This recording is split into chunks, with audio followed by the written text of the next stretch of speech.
Hello, praise the Lord, जय मसीह की। मैं धीरज राजेश बघेल स्वागत करता हूं आपका आज के वीडियो में।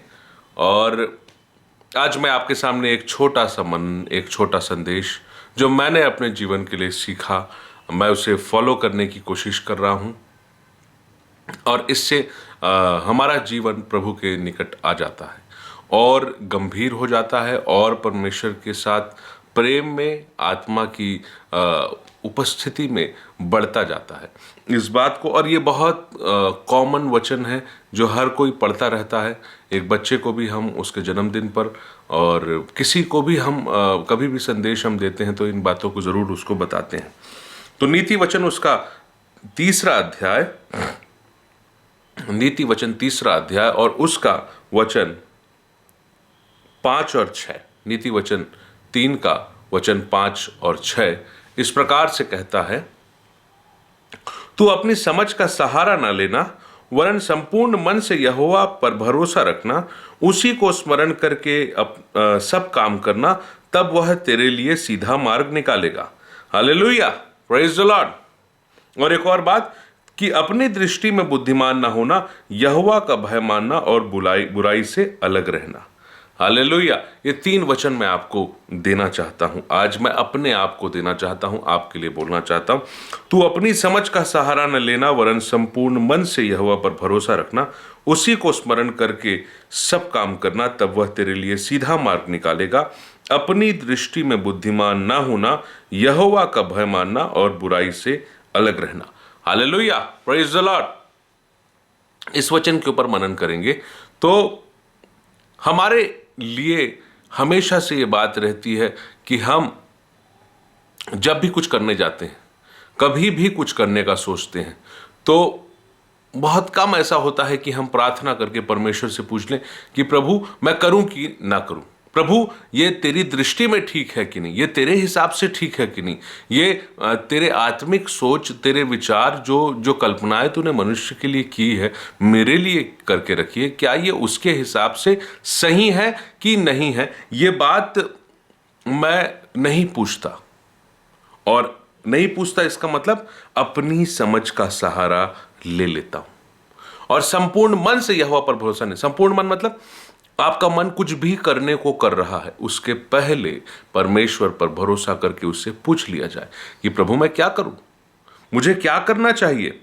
और इसीलिए इसका आंसर है उसी को स्मरण करके सब काम करना चाहिए। मुझे क्या करना चाहिए का आंसर है उसी को स्मरण करके सब काम करना चाहिए। मतलब जब मैं कोई भी काम कर रहा हूं तो देख लूं कि परमेश्वर कौन है, परमेश्वर कैसा है, परमेश्वर किन बातों से खुश होता है, परमेश्वर किन बातों से दुखी होता है, कौन सी आज्ञाएं उसने दी है, उसने कैसे कैसे काम नए नियम में किए, कैसे कैसे काम पुराने नियम में किए, क्या बातें वो उम्मीद करते हैं प्रकाशित वाक्य की उन कलीसियाओं से, क्या बातें पवित्र आत्मा परमेश्वर ने पौलुस को रोम की कलीसिया से लेकर इब्रानियों की पत्री तक जितनी कलीसियाओं को अलग अलग तरीके से, चाहे कलीसियाई तौर पर या व्यक्तिगत रीति से पत्र लिखे गए और वो पत्र फिर कलीसिया को सुनाए गए। तो जो भी तरीका था, परमेश्वर उसमें क्या कहना चाहते थे, उनका क्या मन था, उनकी क्या इच्छा थी।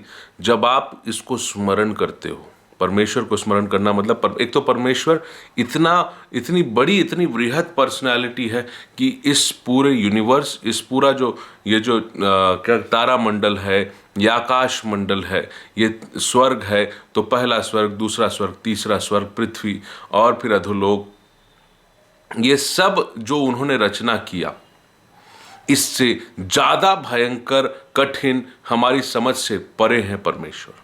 तो जब उसको मैं स्मरण कर रहा हूं तो कम से कम मेरी बौद्धिक स्तर पे जो बातें हैं वो ये है कि ये बाइबल, इस बाइबल में क्या परमेश्वर चाहते हैं, कैसे वो हैं, किन बातों से वो खुश होते हैं, किन बातों से वो दुखी होते हैं, उनका मन कैसा है, वो मन उनका मन किन बातों पे लगा रहता है, मनुष्य से वो किन बातों की उम्मीद करते हैं, कैसी आज्ञाएं उन्होंने दिया, कलीसिया को कैसा वो चाहते हैं। ये बात जब आप स्मरण करोगे, लिखा उसी को स्मरण करके सब काम, और तो ये सोच के जब आप चलोगे कि परमेश्वर कैसा है, मेरा रिश्ता उससे कैसा रहेगा, इस काम को करने के बाद मैं परमेश्वर के करीब आ पाऊंगा कि नहीं, उससे आंखें मिला पाऊंगा कि नहीं, उससे दुआ कर पाऊंगा कि नहीं, उसके पास वो प्रेम को, क्योंकि वो तो प्रेम करता ही है, लेकिन मैं अपने प्रेम को प्रकट करने लायक बचूंगा कि नहीं। कहीं ऐसा तो नहीं है कि मैं उसके पास ही ना आ पाऊं, मैं अपने शर्म में जैसे आदम और हवा पत्तों में छुपने लगे। Hallelujah, praise the Lord. उनको नजर मिलाने का मौका नहीं मिल पा रहा था, वो परमेश्वर के पास नहीं आ पा रहे थे, क्योंकि उन्होंने परमेश्वर को स्मरण नहीं किया। उन्होंने जैसा सर्प ने उनको कहा वैसा कर दिया, सोचा नहीं कि परमेश्वर ने कहा मत खाना, लेकिन खा लिया। उस फल को खाने के बाद वो परमेश्वर के पास जाने लायक नहीं बचे, वो छुप गए, वो परमेश्वर के पास आने से डर गए। जो परमेश्वर की संगति से आनंदित होते थे वो डर गए, क्योंकि आपने उसको स्मरण करके काम नहीं किया। मैंने उसको स्मरण करके काम नहीं किया, आदम ने उसको स्मरण करके काम नहीं किया, हव्वा ने उसको स्मरण करके काम नहीं किया। और तब सीधा मार्ग नहीं निकला, तब श्राप आ गया। तब इन तीनों के ऊपर, आदम के ऊपर, हवा के ऊपर और सर्प के ऊपर श्राप आ गया। तो लिखा है कि लेकिन अगर हम उसको स्मरण करके सब काम करेंगे तब वह सीधा मार्ग निकालेगा। मेरे और आपके लिए सीधा मेरी आंखों के सामने दिखेगा कि मुझे क्या करना चाहिए, मुझे कैसे जीना चाहिए, मुझे किस हिसाब से अपने जीवन के निर्णय को लेना चाहिए। ये आपको और मुझको समझ आएगा। क्यों, कब, कैसे? जबकि मैं उसको स्मरण करूं। और उसको स्मरण करना मतलब परमेश्वर की ओर ध्यान लगाना, प्रार्थना करना, सोचना कि वो कैसा है, उसका मन कैसा है, उसकी पर्सनालिटी कैसी है, वो त्रिएकत्व में कैसे रहता है, और साथ साथ वो कैसी आज्ञाएं हमको देता है, किन बातों की उम्मीद उसने किया मनुष्य जाति से, उसको स्मरण करके सब काम करना। तभी वो हमारे लिए सीधा मार्ग। तब हम सोचेंगे, तब हम डरेंगे कि नहीं, ऐसे में तो मेरा रिश्ता परमेश्वर से खराब हो जाएगा, मुझे नहीं करना चाहिए, मुझे परमेश्वर से दूर नहीं जाना चाहिए, मुझे संसार के पास नहीं जाना चाहिए।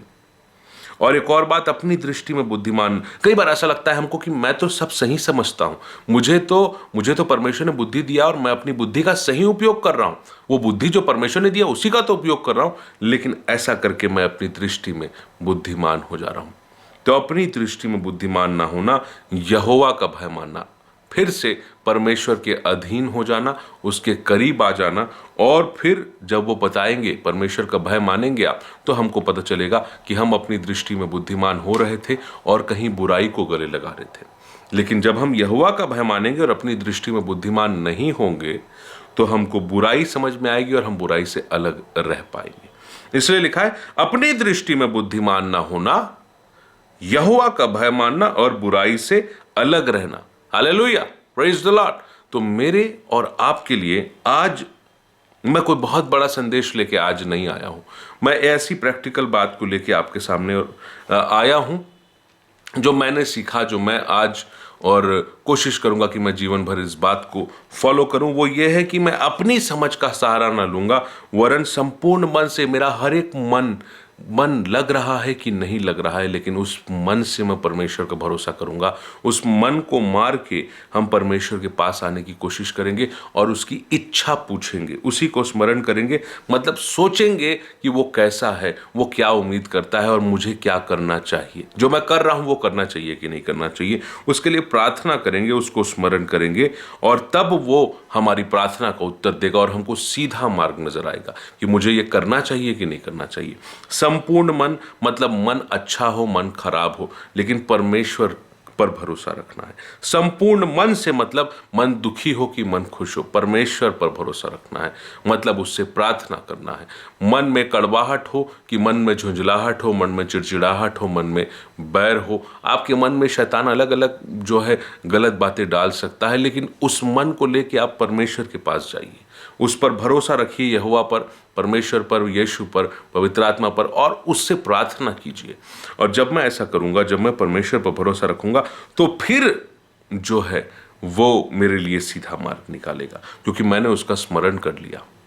हालेलुया। और लिखा है कि अपनी दृष्टि में बुद्धिमान ना होना, मतलब अपने आप, जो जब मैं अपना सिर्फ अपनी सोच लगाता हूं तो मैं गलत हो सकता हूं, लेकिन यहोवा का भय मानना और बुराई से अलग रहना। तो आज मेरे और आपके लिए ये एक छोटा सा संदेश है। ये एक ऐसी बात है जो प्रैक्टिकल लाइफ की बात है, हमारे जो आम जीवन है, जिसमें हम चलते फिरते हैं, अपनी नौकरी करते हैं, अपना काम करते हैं, अपने परिवार के मध्य रहते हैं, अपने पड़ोसियों के मध्य रहते हैं, अपने समाज में रहते हैं, और सबसे बड़ी बात, हम कलीसिया में रहते हैं। तो हम अपने जीवन में इन बातों को, जो नीति वचन की लिखी है, नीति वचन 3 का 5 से 7, कि अपनी समझ का सहारा ना लेना, संपूर्ण मन से यहोवा पर भरोसा रखना, उसी को स्मरण करके सब काम करना, तब वह तेरे लिए सीधा मार्ग निकालेगा। अपनी दृष्टि में बुद्धिमान ना होना, यहोवा का भय मानना और बुराई से अलग रहना। तब सारी आशीष जो परमेश्वर ने आपके लिए सोच के रखी है, वो आप पाने लायक बन जाओगे, क्योंकि आप परमेश्वर से शक्ति पाओगे, आप परमेश्वर को स्मरण करोगे, परमेश्वर की बातें समझोगे, सुनोगे, और परमेश्वर आपको अपने प्रेम से भर देंगे, अपनी उपस्थिति से भर देंगे, और आपके लिए सीधा मार्ग निकालेंगे। Hallelujah, praise the Lord. उम्मीद करता हूं कि आज के इस वचन से, आज के इस मनन से, इस छोटे से भाग से, जिसको परमेश्वर ने मुझे बताया, आपको भी कुछ आशीष मिली होगी, आपने भी कुछ परमेश्वर की बातों को सीखा, समझा होगा। फिर से मिलेंगे एक नए वीडियो के साथ, तब तक के लिए जय मसीह की। Praise the Lord. प्रभु आपको बहुतायत की आशीष दे।